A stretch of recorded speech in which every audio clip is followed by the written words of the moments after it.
A brother and sister walked through the streets of San Francisco's Chinatown. Those who recognized them, those who remembered the old ways, made the sign of protection with their right hand as they passed by. Unlike most of the residents of Chinatown, Go Ming and Go Kun were dressed in European fashion, but those who knew them knew that they were of the old country, the old China, the old ways that some of them had left China to escape. "It's only been 5 years. Lian will be fine," said Ming. Her words were edged with the taint of self-conviction. Her brother scowled. He was a tall, lean man. His face was marked with black tattoo sigils, marked with the writing of his calling. He said nothing as he scanned the ramshackle buildings of Chinatown. All through the long journey from China, his sister had kept her hope alive. They had booked a passage with the Pacific Mail Steamship Company and sailed to San Francisco on the steamboat Icebird. Ming had spent her time tending to the Chinese girls who made up part of the ship's lucrative cargo. Kun wondered why they had spent so much time fighting the spirit adversaries when there was so much evil to be found here in the mundane world. "It's my fault. I should have kept her with me," said Ming. This had been her constant lament for the last few years. Kun was desperately worried about his sister. He glanced at her as she walked amongst the filth of the street. She was a finely boned, elegant woman, incongruous in her European clothing. She should have been dressed in the softest of silk, the most exquisite of kimonos. She walked on, heedless of her tailored dress, the hem trailing in the filth of the street. "A child could not have gone where we have been these past few years," said Kun. "But a child can come here, to this new world." Ming stopped in the street outside of a broken-down building. The wall to the building was faced with half a dozen doors. Each wooden door was locked and had a wire mesh at head height. At some meshes were faces. Ming walked over to the nearest door. A girl's thin voice sang out, "1 bit to look, 2 bits to touch, 5 bits for everything." "Where are you from?" asked Ming, in Cantonese. The girl behind the mesh looked confused. She repeated her invitation. 1 bit to look, 2 bits to touch, 5 bits for everything. "An outrage," whispered Kun. He looked around the street and saw a group of men standing on the street corner. His fist clenched. He recognized them from their clothing and from the distinct cut of their queues, the long ponytails that all of them wore. They were men from the impoverished Guangdong province. He glared at them and cried, "They take our children, for this. They are caged like animals. It is unspeakable." The men's eyes slid away. They would not meet Kun's gaze. You allowed this to happen," shouted Kun. "Why are you here in this land? You came to look for gold. What have you found?" With an act of will, Kun unclenched his fist and forced his anger to dissipate. To unleash his powers prematurely would be a mistake. He must appear to be what he claimed to be, a dealer of opium, in San Francisco to explore the opportunity of new business. "It's all my fault," said Ming. "Little Flower," said Kun, calling his sister by her family name, the name they had used in childhood. "You were not to know that the Sung Jinwei would betray us. I trusted her with my daughter while I was elsewhere. I was protecting the world, and yet I could not even protect my own daughter." Ming's eyes became vicious. "She said that she did not think I would return. She said that she thought I was a concubine looking to hide an unfortunate mistake. Sung Jinwei paid for her betrayal." Ming's face took on a faraway look. "I can hear her. She is still screaming." Kun shook his head. It was his sister's duty to take revenge on the woman who had betrayed her, but he did not like how she relished that duty. "It is a pity that you did not let her speak before you punished her. You might have spent less time searching." "I know this," replied Ming. Their powers were limited in the mundane world. It had taken 4 years to follow the trail of Lian, sold like a commodity from person to person. The trail had led here, to the brothels of Chinatown. Kun observed his sister. A calm had descended on Ming, and it chilled him. "You should return to the hotel and rest, Ming. I think the search will be more effective if I undertake it alone." Ming looked over to the Guangdong men on the street corner. They had resumed their stares. It was unusual to see such a finely dressed woman here. She nodded her assent. "I want my daughter, Kun. You will continue the search, and you will get her back for me." Ming glanced at the girl in the cage, who was still offering herself to the passers-by. The smell of opium smoke was heavy in the air. "You must promise me that we will get her back." He said nothing. Ming and Kun were staying at the most exclusive hotel in the city. At first, the clerk at the desk had been reluctant to register them, But Kun had needed no magic to persuade him, or rather, he had only needed the magic of gold. It seemed that the clerk was prepared to overlook the unfortunate color of their skin if it was overlaid with the cleansing touch of wealth. Kun opened the door to their suite to see his sister pacing up and down in the overfurnished room. She had abandoned her uncomfortable gown for a costume he was used to seeing her in, her fighting tunic and trousers. "Have you found her?" she asked. "You must prepare yourself, Ming." Kun sat down at the writing desk. "Speak, then. Don't keep me in suspense." "I have found her, but she is lost to us. She has been in a brothel for 3 years, just like the one we saw this afternoon. I have seen her, and I have read her future. She will be dead in 3 days." Ming's screams were the sound of an animal. They echoed throughout the hotel, and even through the sliding spirit houses, where outlandish creatures paused at the sound of such rage in so powerful a sorceress. Her brother tried to calm her, pulling her into his arms and murmuring soothing sounds. No, I will not accept it." Ming's mood turned, lightening quickly. Ming had been subject to these changes of mood ever since she learned of the loss of Lien.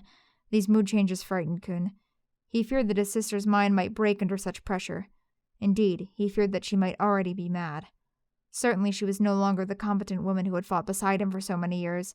"Lien will not die," said Ming with a calm certainty. "I have told you, sister. I have read her future. In this world the fates are mapped out. She draws close to the end. Then I will change the future." Kun's face paled. Use of magic needed a significant amount of control, lest the user be consumed by the forces they sought to wield. If Ming were to try to utilize her power here in the mundane world, with her current state of mind, it would go badly indeed. He thought quickly. There is only one certain way. Remember, Ming, we are not in the spirit world. Our powers can be unpredictable here. We must seek help. "It is true," said Ming. "You are suggesting that we ask the Earth God for his favor. If that is what you decide, there will be a price. I will pay it." Kun closed his eyes in thought. It seemed to him that this could be a way forward for them both, but the price would be high. Ming would lose her powers and be unable to continue in her fight against the malign spirits that sought to overwhelm the world. He would be alone. "Think carefully, Ming. Many others might be lost if you put aside your duty. I have fought for 3 decades. Now I have another duty. Are you sure? The Earth God has given us this choice. Without the choice, we would be little more than slaves." He bowed. "If you wish, but it will be hard without you." Ming smiled softly. "I know, Kun. And I am sorry." "I will prepare the incantation," said Kun. The trance smoke rose in the fine San Francisco hotel. Old creatures formed within the mists. They prowled the corridors and entered the rooms and the minds of the customers. An old lawman shuddered with unease as he remembered his first shooting, his life stripped back to that one moment, all the righteousness of justice rendered irrelevant in the face of the eye blossoming on the chest of his first kill. An aging beauty from Europe searching for American patrons shivered as she saw into the unseen world. She glimpsed the underside of her yearnings, saw glittering aspects that would never fade away. She would always yearn for those old, deep promises, buried beneath the fineries of her celebrated life. A general saw the coyote smokes running through his mind. He chased them, but they were always ahead of him. They led him onwards. When he tried to stop, he found that he could not. His heart thudded into his chest as the coyotes led him further onwards, through the widening mountain passes and into the valley where he knew that many waited for him. Kun took many hours to enter the state of cohesive dream. This was not the spirit world where reality was mutable and powers were tangible. He sat before the image of his Earth God, one of the ancient gods who had roiled in China's consciousness long before the new religions Buddhism, Confucianism, and Taoism took hold of the people. Earth was one of the 5 core elements of reality. Kun and Ming had been pledged into his service to take part in the endless war circles which the gods have chosen as a means to indulge the endless prison of eternity. Sorcerers like Kun and Ming were tools to be used within these wars. They strove to maintain the balance between the elements. Elsewise, disharmony would tilt into the mundane world. Kun thought about the physical manifestations of imbalance which had manifested over the last 50 years, the devastating opium wars, the Taiping Rebellion, the millions dead in flood, in disease, famine, and war. It was Ming's choice to leave the battle. Kun felt envious. He, too, would love to put aside the duty which had defined them both for the last 30 years. Ming walked through the dream smokes. "Brother, I am ready." She nodded to Kun. "What must be done, must be done." Kun closed the ivory case which held the Earth God's image. He has accepted your request. He will rewind the strands of your daughter's fate and respin them in honor of your service. Relief washed over her face. And the price? It is as we expected. Earth will reabsorb your power. You will no longer fight the unseen war. Kun wondered what the true price of this business would be. How would the loss of Ming impact on the harmony of the unseen? What would be the future of China over the next century? Ming nodded. She pulled at the robe of her garment to reveal a small stone grown into her flesh. It was the totem of Earth. With her thin hand she pulled at the stone. Beads of sweat appeared on her face as she pulled. Slowly, the stone pulled away from her skin, until she held it in her hand, a bloody relic. Kun held out his hand. I will use this. For what? Asked Ming. Her face was as white silk. I will use it as part of our retribution, said Kun. Remember that I am Lian's uncle. Ming nodded. Go and rest now, said Kun. The power will dissipate slowly. Ming left the room, and Kun focused on the stone symbol of his sister's power. It would be fitting to use this totem to bind the transgressors into their fate. He placed the stone in front of the earth altar and began to sing. Slowly, the soul stone began to change shape. It was not unusual for a gentleman of quality to visit the brothels of Chinatown, but it was unusual for him to be accompanied by a lady. Aaron Wallace narrowed his eyes. You've got money? The tall, lean man nodded and opened his hand to show a handful of silver dollars. Aaron didn't like this man. He didn't like a Chinese man dressed like a gentleman. Aaron spat on the floor. I want an experienced lady, said Kun. I want someone who has been with you for 10 years or more. The girls never last longer than 6 years here, said Aaron. He laughed. He was pleased to be able to correct the gentleman. Then I will take the girl who has been here the longest. That'll be Lola, said Aaron. He frowned. You don't want her, mister. She's all dried up. Why, there are some lovely girls who've just come out of the Queen's place, fresh off the boat. No, said Kun. Aaron could tell that the man was used to having his wishes gratified, quickly and without argument. Lola is the one. It's your money, said Aaron. It was unusual for sure, but the customer was paying for what he liked. He glanced at the lady, a small, elegant, fine-boned Chinese lady, twisting her small hands together in an anxious motion. Aaron smiled again, revealing his mouth of backy-stained teeth. This way, mister. He led the gentleman and lady through the corridors of the brothel. Watch out for the big fella, he shouted as he saw a rat scurrying past. Aaron walked along the corridor until he reached the last door. We keeps them in order, he explained. Lola and Rose, he gestured to the room opposite, they've been with us the longest. Just like you asked for, mister. Aaron unlocked the door to the room on the right-hand side. This is Lola, and she's been with us the longest, ain't you, darlin'? Kun stepped quickly inside, ahead of his sister. He heard her moan when she caught sight of the half-starved girl chained to the iron bed. It was undoubtedly Lian. Kun smelled the taint of opium mingled with the animal scent of her unwashed body. Lian's body was defiled with burn marks. Worse than that, her mind was unhinged. She was drifting along the flowers of poppy smoke. Lian didn't lift her head when they entered. She was mumbling, but Kun couldn't make sense of her words. He saw a thin line of drool roll out of her mouth. Lian was clearly standing at the threshold of death. Kun glanced at his sister. He feared she would lose control to see her daughter in such a state of extreme degradation, but he saw that the stone mask was in place. Ming's face was rigid with determination. It was the face he had known of old, even though it was stripped of the glamour of youth. Now that her power had gone, Ming would be subject to an ordinary lifespan. He looked at Lian, and a treacherous thought entered his mind. Was she worth it? This suit you, mister? Asked Aaron. She is acceptable, said Kun. Will your companion be staying? Asked Aaron, turning to face Ming with a leer. She will, replied Kun. We will both be staying all night. Aaron was surprised. This was very unusual. Normally the punters were in and out within 10 minutes or so. Aaron tried to calculate how much he could extract from this man, but Kun forestalled him by tossing him a silver dollar. Aaron grinned. Right then, I'll see that you're not disturbed, mister. See that you do, said Kun. As Aaron turned to leave, Kun called him back. Oh, one last thing. Who is the owner of this establishment? I would very much like to visit him. I have a business proposition for him. He is not a man, mister, said Aaron with a laugh. Madam Sing-Song owns these crypts. She's Chinese like yourself. I'm surprised you don't know her. China is a large country, said Kun quietly. I would, very much, like to meet her. Aaron shrugged. He could see no harm in it. Madam Sing-Song always liked to meet the customers with money. You'll find her boarding house on Priory Street, mister. You can't miss it. It's the fanciest house in the street. It's got dragons guarding the door." "Thank you. You may go now." Aaron saw that the lady had laid an ivory carrying case under Lola's bed. She unlocked it with a small golden key. Aaron would have dearly loved to see what was inside. "What do you think of that Chinaman and woman comes in last night, all dressed up like gentleman and a lady?" Aaron asked his brother Dublin. Dublin broke off a hunk of bread and poured out a generous slug of whiskey into his tin cup. "I caught a glimpse of 'em when they came in," his brother sniffed. "They ain't no better than they ought to be, pretending to be something they're not. Shouldn't be allowed, heathens dressing up like good Christian folk."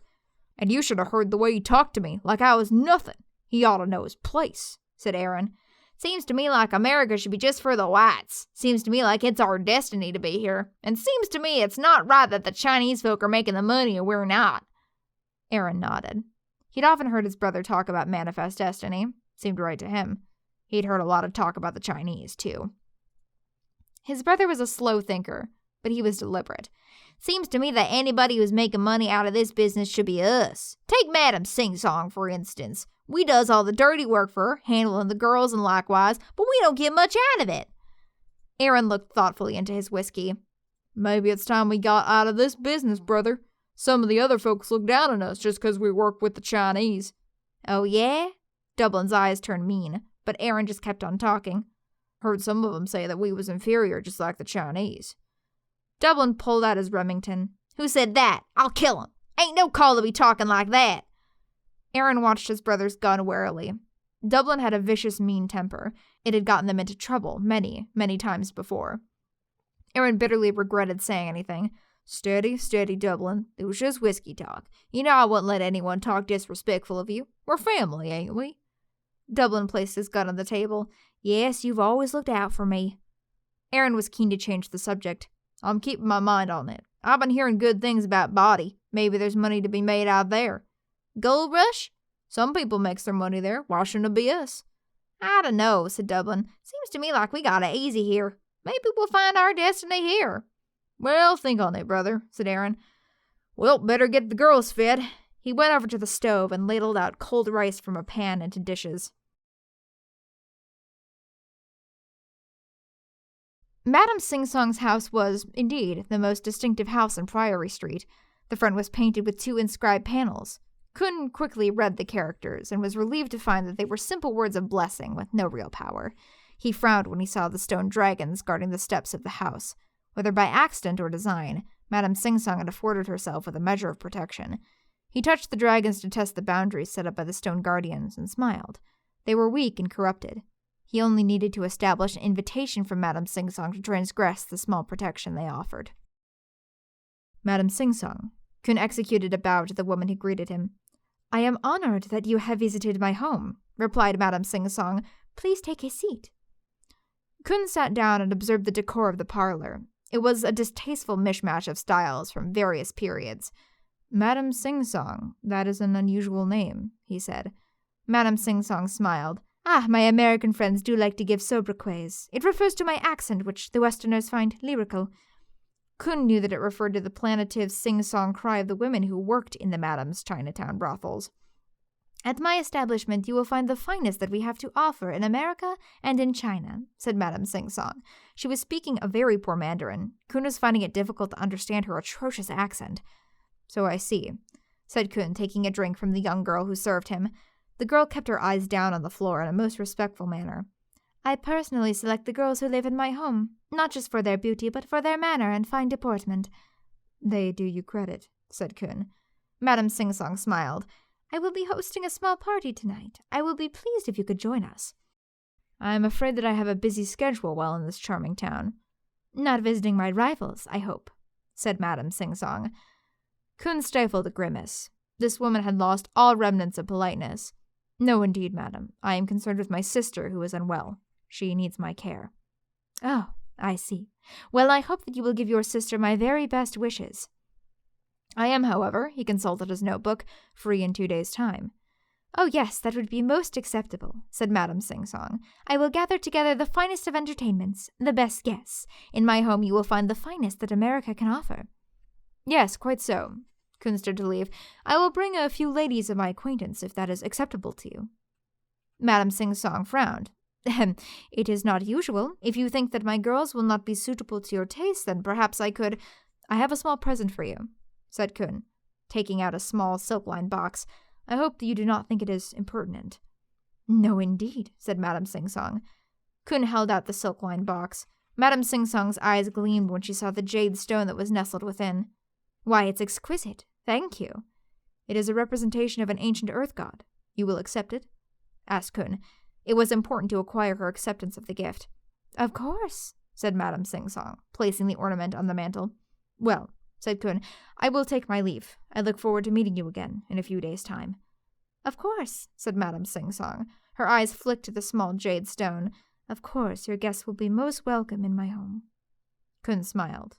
He had the invitation he needed.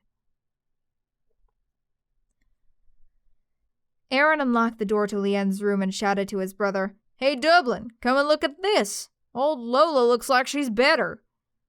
Dublin entered the room.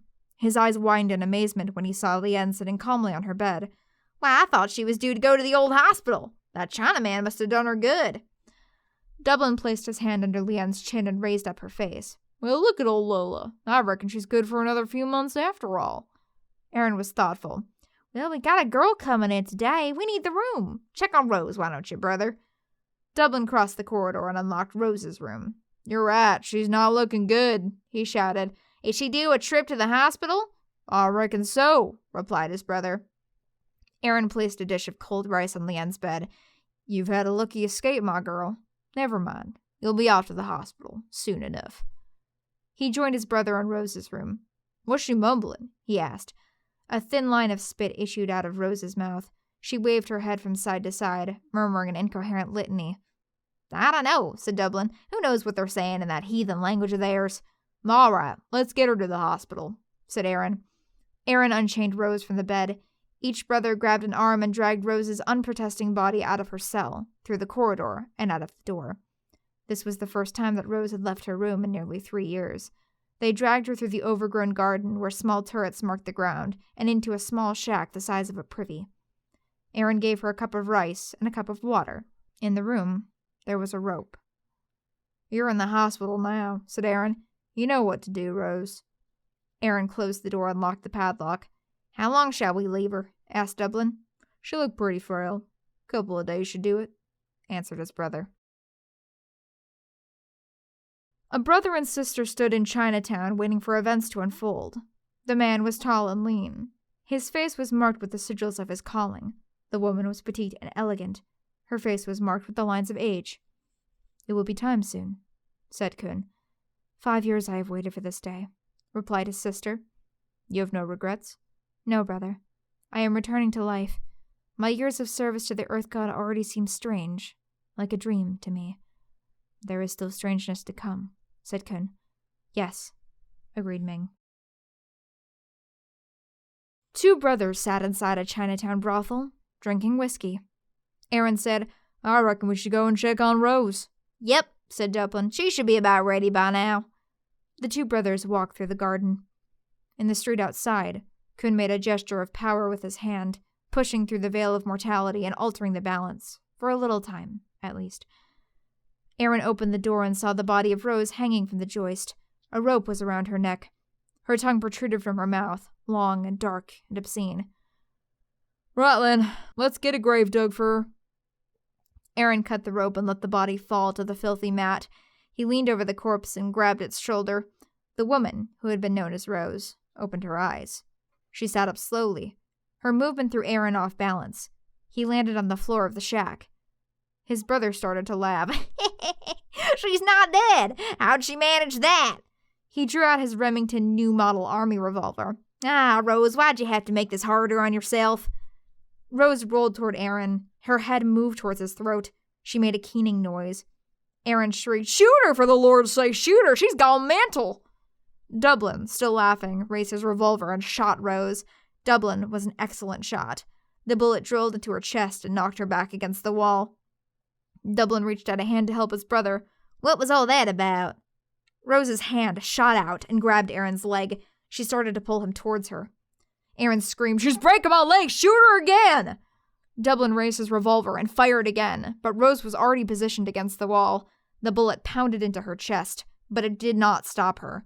She continued to pull Aaron towards her. When she had him in her embrace, she bent her head towards his neck. "Shoot her again! Again! Shrieked Aaron. Dublin fired until the revolver was empty.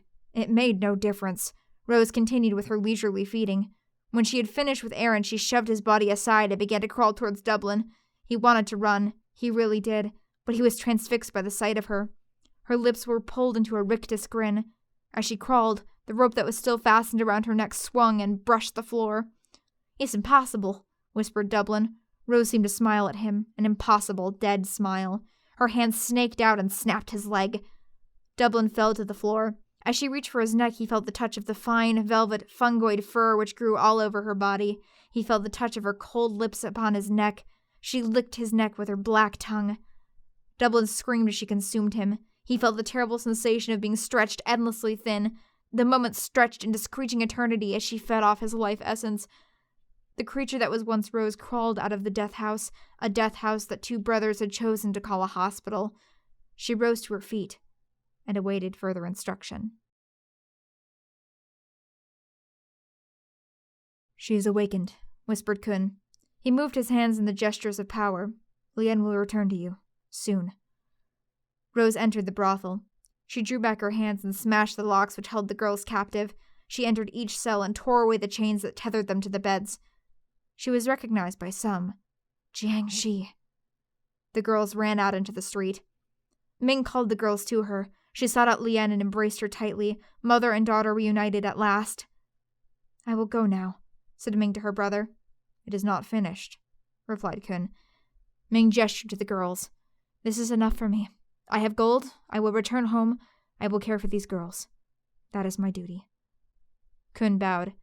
"Take care, sister. May your choice bring you peace." He watched her lead the girls along the deserted streets of Chinatown. When they had gone, Kun moved his hands to pierce the veil a second time. Rose walked to the brothel's garden with her disjointed, hopping step. Within the garden, small mounds of earth moved. Rose took a step forward. A keening lament issued from her throat. She called her sisters forward. The earth moved, like ocean swept by the ill-cast wind. An unfleshed finger emerged from the soil. Then another. A partially skinned hand reached upwards like an obscene flower reaching for the night sun. One by one, the bodies emerged. The earth moved slowly at first, then gathered speed to become a mound of churning dirt spawning its contents. The women who had been murdered in the brothers' death house emerged to the sound of Rose's ancient song. They were the walking dead, the stiff-limbed, restless spirits, the Jiang Shi. They stepped forward, their heads lolling forward, their decayed faces looking in one direction. Kun watched their slow, shambling progression. They would find peace soon. It seemed to Kun as if they recognized each other. The ties that had bound them together in their pitiful life were driving them forward in death. They moved forward, lurching, hopping, seemingly falling forward into each other's embrace. Kun followed the shambling progression as it made its way to Priory Street. Madame Sing-Song was hosting a party tonight. In her elegant boarding house would be many of San Francisco's finest citizens. Kun had secured the Jiang Shi their invitation. He had ensured that a totem stone resided on the mantel of Madame Sing-Song's boarding house. The innocent would be able to leave, but the guilty would be required to stay within the boundaries of the party. The Jiang Shi walked on, their black tongues lolling from the death grins of their mouths. They were hungry, and tonight they would feast on the finest that San Francisco had to offer.